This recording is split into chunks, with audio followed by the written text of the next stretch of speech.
네, 프리미TV. 오늘은 특별히 명사를 만나다.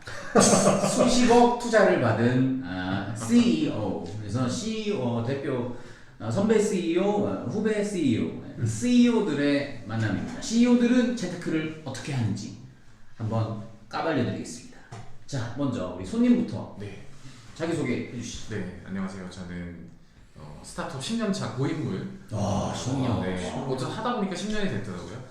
네, 대중대로 갑니다. 저희 회사는 요새 최근에 각광받고 있는 인플루언서 마케팅, 그러니까 일반인이지만 영향력을 가지고 있는 그런 개인들 있잖아요. 그런 분들이 인스타그램이나 유튜브에 많이 계시는데 이런 분들을 광고주하고 연결해서 뭔가 좀 더 효과적인 커머스 효과나 이런 걸 만들어드리는 일을 하고 있는 회사입니다. 일단 제가 처음에 수십억 투자를 받았다고 일단 얘기를 했는데 네. 그 투자를 받기 전까지 지금까지 뭔가 커리어를 살짝 좀 말씀해 주시면 처음에 왜 사업을 일단 우리 같이 직장인이 아니라 왜 사업이에요? 그러게 말입니다. 제가 뭘 씌웠는지 사업을 하게 됐는데.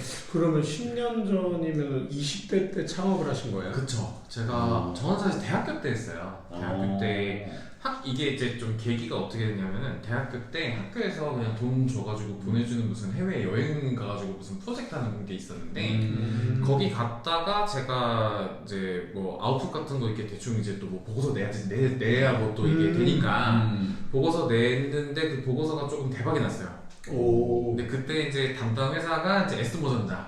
네, S모전자에서 그때 냈던 아웃풋을 기반으로 해서 뭔가 휴대폰 같은 거를 새로 만들었는데 그 휴대폰이 그때까지 삼성 이름이 나와버렸네요. 그 회사가 판매한 휴대폰 중에서 1000만 대를 제일 빨리 판 휴대폰이 있었어요.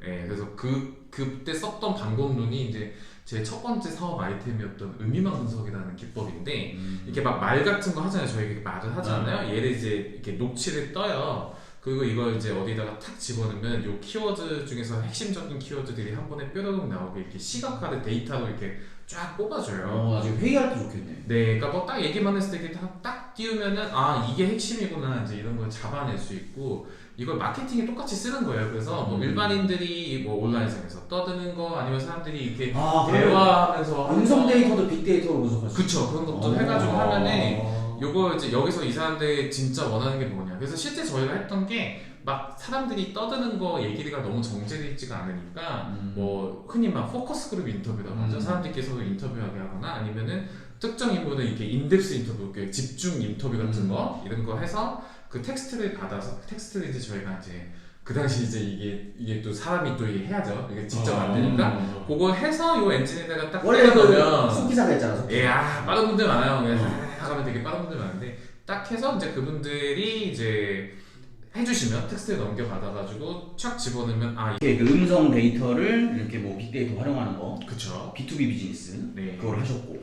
네. 근데 이 B2B 비즈니스가 사실 좀 어려운 게 있어요. 기본적으로. 왜냐면 일단은 당시 생각하면 이제 제가 이제 고작 막 20대 후반, 30대 초반 이런데 남들이 이제 간신히 사원 뭐 대리 막 잘하는 대리날 그 나이잖아요.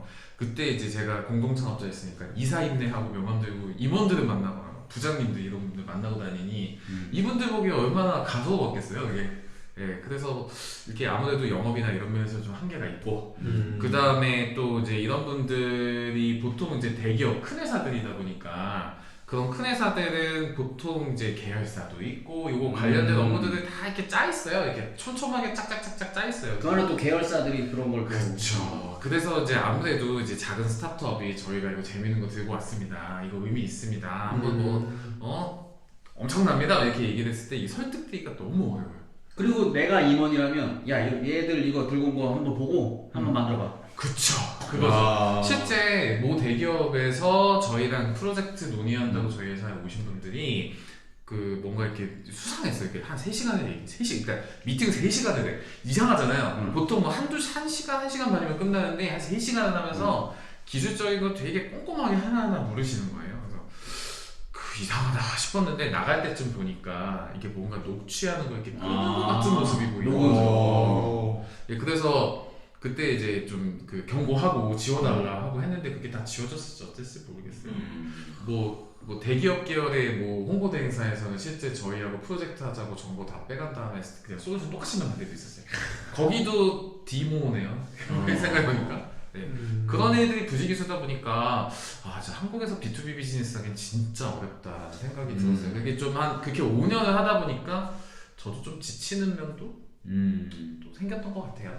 그러면 바로 뭐야 두 번째로 바로 넘어가지는 않았고 그러고 나서 그 다음에 이제 제가 좀 이렇게 좋아하는 친구 그 다음에 제가 좀 위지하는 형님들이 있는 회사가 있었는데 그게 또 공교롭게 핀테크 회사였어요. 그거는 창업이 아니라 네 그냥 입사했었어요. 네, 입사했었는데 이게 참 인생의 그 좋은 선택인지 어떤 건지 모르겠는데 결과적으로는 굉장히 힘들었으나 좋은 선택이었다고 생각을 해요. 거기서 만난 분들 중에 벤처 캐피탈 일하시는 분들도 많이 있었고 VC 예, 그 다음에 또 뭐 개발 쪽, 디자이너 뭐 이런 쪽, 뭐 비즈덱 이런 거 되게 전문 지식을 가지고 계신 분들이 많이 만났고 그 안에서 그런 분들하고 또 관계를 맺고 이렇게 하다 보니까 이렇게 이번 창업할 때 많은 도움이 됐어요. 하다못해 뭐 투자를 어떻게 받아야 되는지 받을 때 플래닝은 어떻게 해야 될지 하다못해 뭐 다들 뭐 투자 많이 받으면 좋다고 생각하는데 그게 아니거든요. 정확히 자기 지분 뺏기는 건데. 네, 지분이 뺏기는 거기 때문에 지분을 잘 디펜스하면서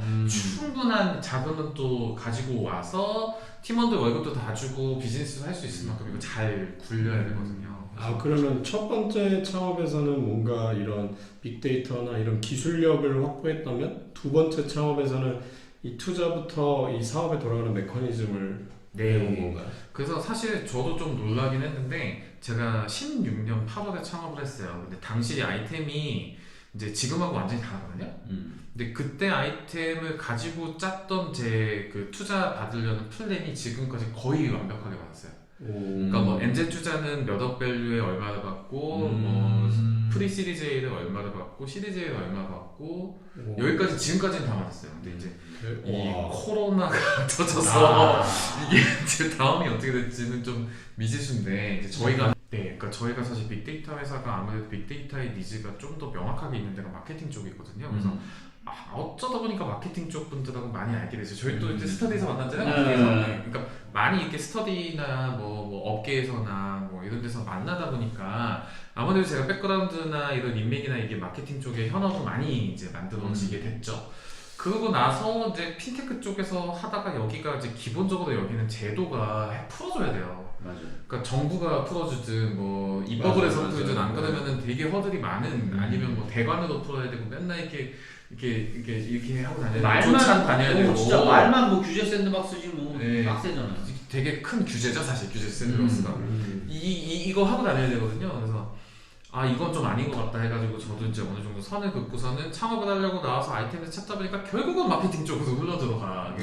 그럼 마케팅 같은 경우도 분야가 되게 다양한데 왜 인플루언서 마케팅을 이 잡으로 잡으신 거예요?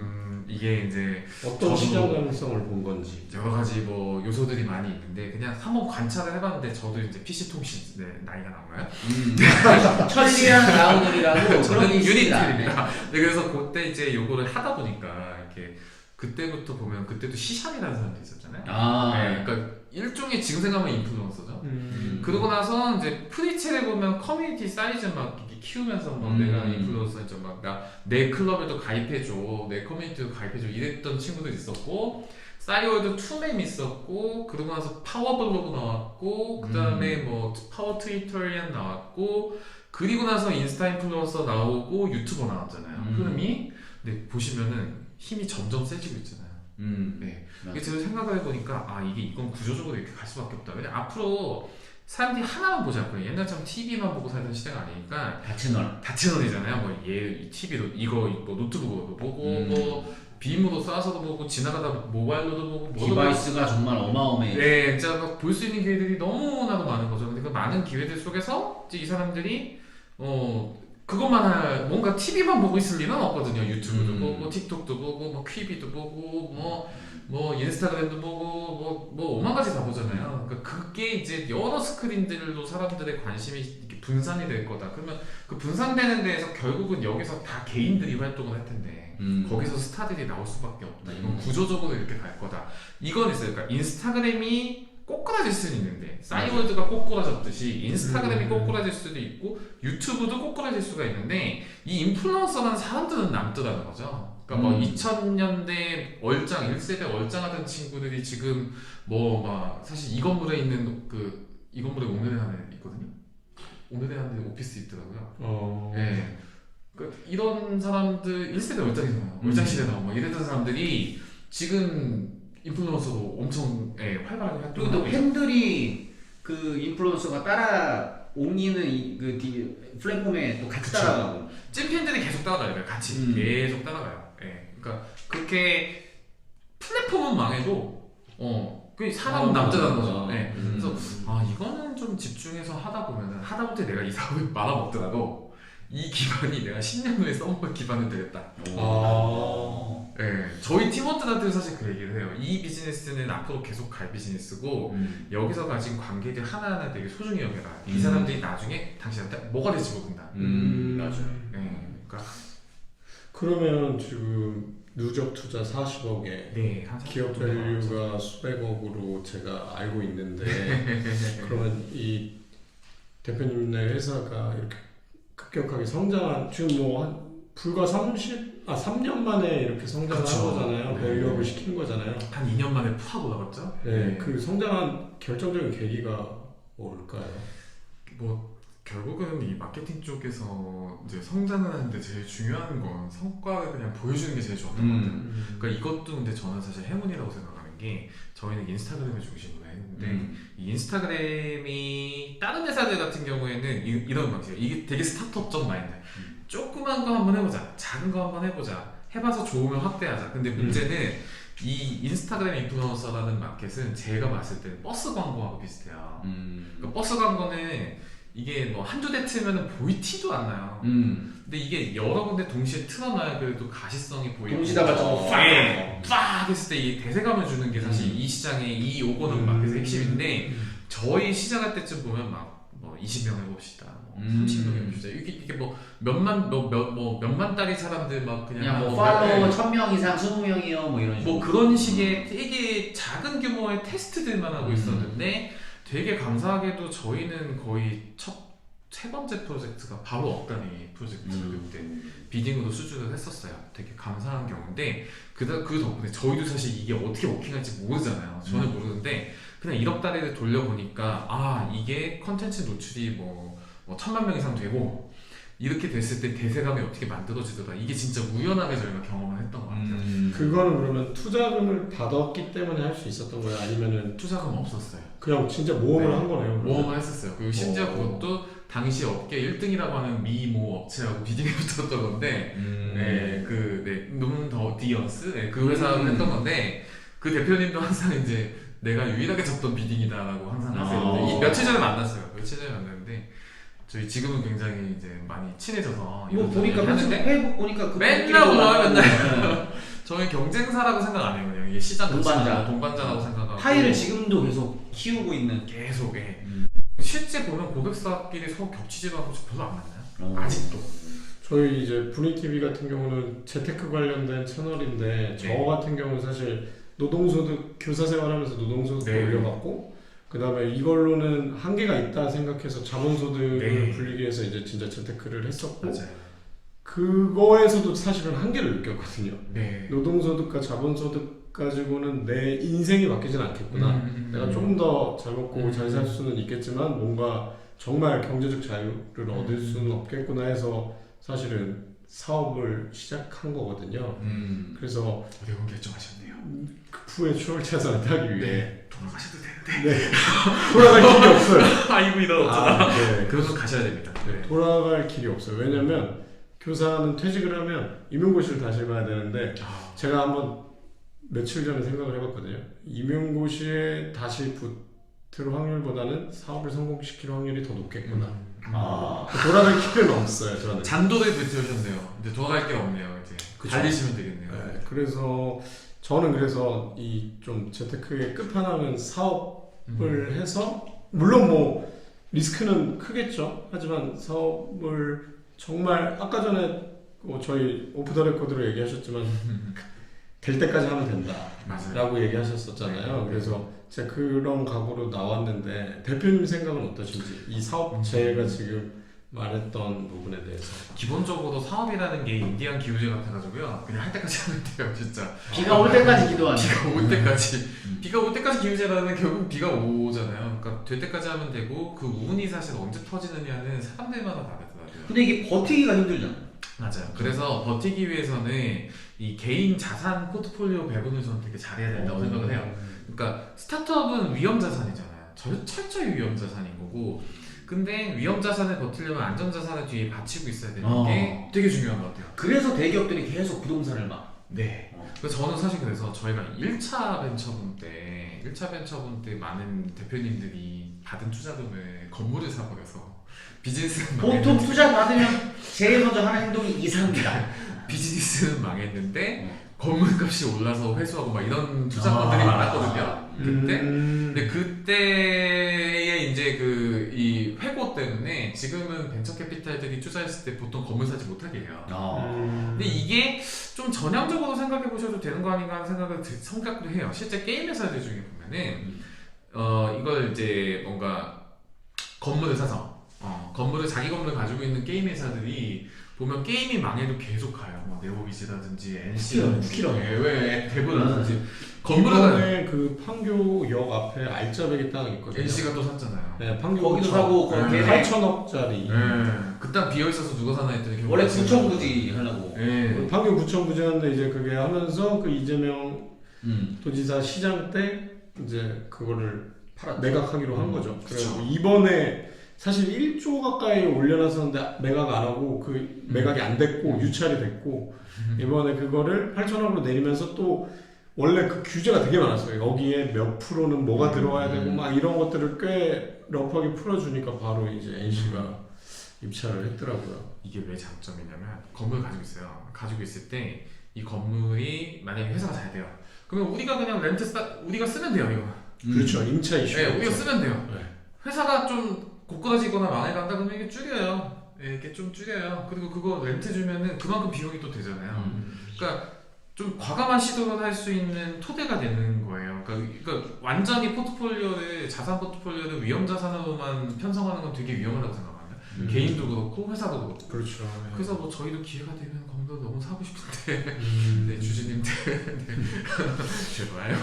그러면은 저희 이제 막 진짜 시드머니 모으려고 이제 막 20대 이런 친구분들한테는 이런 창업에 대해서는 어떻게 어떤 얘기를 해주고 싶은지. 그러니까 저는 사실 이제 저희 이제 후배들이랑 있는데 나가가지고 항상 하는 얘기인데요.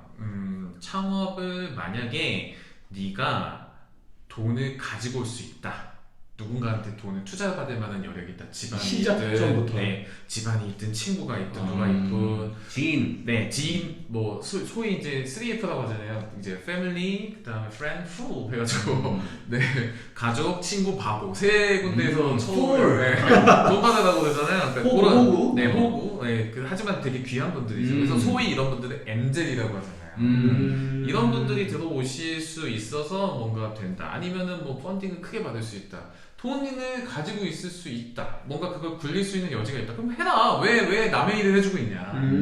둘째, 내가 뾰족한 어떤 재능이나 이게 있어가지고 그 재능으로 내가 뭐 하다못해 장사를 하든 뭘 하든 서비스를 만들어가지고 하든 돈을 벌어들일 자신이 있다.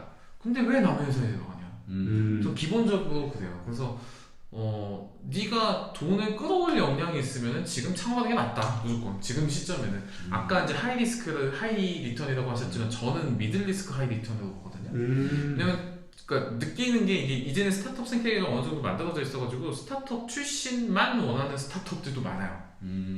오히려 망해본 스타트업 사람들만 골라서 뽑는 사람들도 많아요. 일부러. 근데 저희 투자자들 같은 경우도 얘기를 하는 게 이번에 한 번에 성공하면 정말 너무 좋지만 그게 안 돼도 그건 100% 다음 기업을 할 때 엄청난 경험이 될 거다. 그걸 A부터 Z까지 겪어봤으면 그래서 사실 저 요즘 막 책도 많이 읽거든요. 그런 사업과 관련된. 아까 대표님이 얘기한 거랑 똑같은 얘기를 하더라고요. 그 진짜 계속 하다 보면 그게 언젠가는 터질 네. 날이 온다. 왜냐면 그 경험치라는 게 일반인이 겪어보지 못할 경험치를 계속 쌓기 때문에 맞아요. 그또 망한 경험치도 경험치가 되고 근데 그걸 이제 진짜 버텨내고 이겨낼 수 있는 그 깡다구와 또 우직함이 필요한 것 같아요. 이게 물리가 트인다고 할까요? 그러니까 딱 봤을 때 비즈니스가 내가 그러니까 예컨대 내가 직원이다 그러면 나한테 상사가 있고 상사가 요구하는 게 있고 회사가 요구하는 게 있으니까 여기까지만 해요.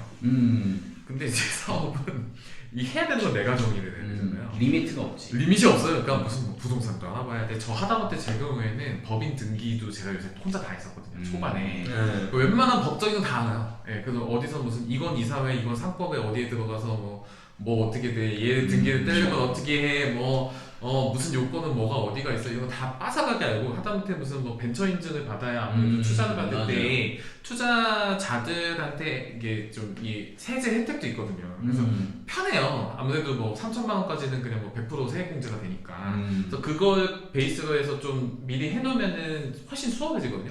그런 것도 빠삭하게 알게 돼. 벤처 인증을 받으려면 내가 뭘 어떻게 해야 돼? 이건 그냥 기본 탑재예요. 그 다음에 뭐 이런 거.